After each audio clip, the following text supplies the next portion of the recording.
A relação nossa com a ficção é complexa, porque ela é muito desdobrada, ela tem uma série de dimensões que estão convivendo. Então, quando a gente faz essa oposição, tem a transparência, tem a opacidade, é porque a gente quer falar com um cinema que trabalha com uma continuidade da história, com um desenvolvimento dramático que tem uma série de providências para que o espectador mergulhe e esteja inteiramente voltado e se projetando naquela relação entre os personagens e tudo aquilo que se passa naquele mundo, digamos, da ficção. Tem toda uma série de providências que você pode tomar no sentido de fazer o espectador mergulhar naquela ficção como se ele estivesse olhando por uma janela.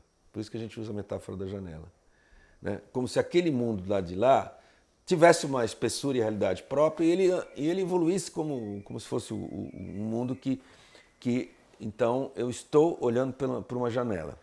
Por isso a ideia da transparência da tela. A tela vira uma janela. A janela se caracteriza por isso, né? Então é como se a superfície da tela, né, no limite, fosse uma janela. Então o que está do lado de lá, que você vê em 3 dimensões, na perspectiva, tudo isso, e tudo aquilo que acontece, fosse possivelmente um mundo real que eu estou mergulhando. E não é real no sentido da verossimilhança. Eu posso estar diante de uma ficção científica, pode estar diante de um filme de horror. É real no sentido do mergulho na regra do jogo, que define aquele mundo como se ele fosse praticamente autônomo, ele tivesse um desenvolvimento próprio e você apenas está seguindo, enquanto que na verdade tudo é o contrário, né? Na verdade você está o quê? Você está seguindo as providências tomadas pelo cineasta para fazer você mergulhar.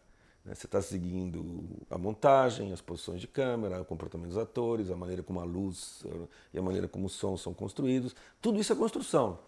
E tudo isso, né, é um material a partir do qual se faz o cinema.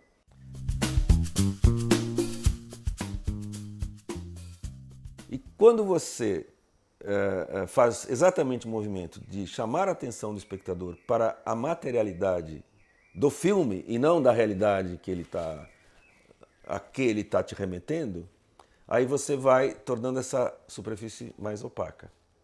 Você vê a superfície e não apenas o que está lá. Você não vê através de tudo aquilo que está na tela. Você vê também, ou mais até, as construções. Você vê a montagem, você vê a maneira como a cena se compõe, né?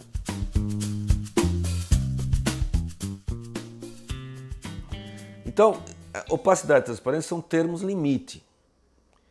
Porque isso não significa, e é importante lembrar isso, hein, que quando você está vendo um filme e eu digo que você está no regime da transparência, então você está mergulhando naquele mundo, você está alucinando. Você está acreditando que aquilo... Então, se um trem vier na tela, você vai sair correndo do cinema porque você está achando que aquele trem é real. Não, nada disso. Existe uma consciência de que você está sentado no cinema e uma consciência de que você está numa sala e uma consciência de que o que acontece na tela não vai atingir você. Não é real. Então, é uma janela, é uma ideia de uma dimensão, de uma espessura daquele mundo que está lá, mas você jamais terá... Jamais não. Existem casos, né? E são anedotas. Essa história do cara que na primeira exibição dos filmes do Lumière saiu correndo. Isso não é o regime do espectador de cinema. O espectador de cinema, ele compra uma entrada, ele senta lá e ele está afim de ter esse mergulho. Mas esse mergulho é uma espécie de desdobramento seu. Você está desdobrado. Você ao mesmo tempo está sentadinho ali, sabe que você está sentadinho ali e ao mesmo tempo você se entrega àquela experiência, né, ficcional e vai, né, como se fosse um devaneio, vamos dizer assim. Mas não é alucinação, não.